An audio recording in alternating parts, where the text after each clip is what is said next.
Bago natin talakayin ang ating bagong aralin, atin munang balikan ang mga mahahalagang natalakay natin kahapon patungkol sa kultura, relihiyon, mamamayan sa buong mundo. So ano na nga ang relihiyon, Charity? Tama!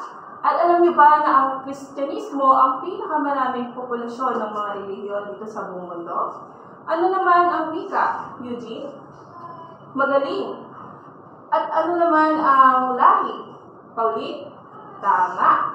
So, maaari niyo ba tignan ng ating gawain ngayong araw na pinamagatang pagtatambal? So, ang gagawin niyo lang ay hahanapin ang mga tamang sagot sa mga katanungan dito sa Hanay A sa pamamagitan ng Hanay B. Maliwanag ba? Yan. So, sa number 1, Eugene, maaari mo bang sagutan? Tama. Sa number 2, Charity?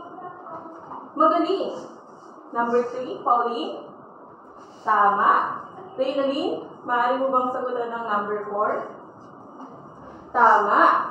At sige, Maria, number 5? Tama. So, tunay ngang handa na kayo para sa ating bagong aralin.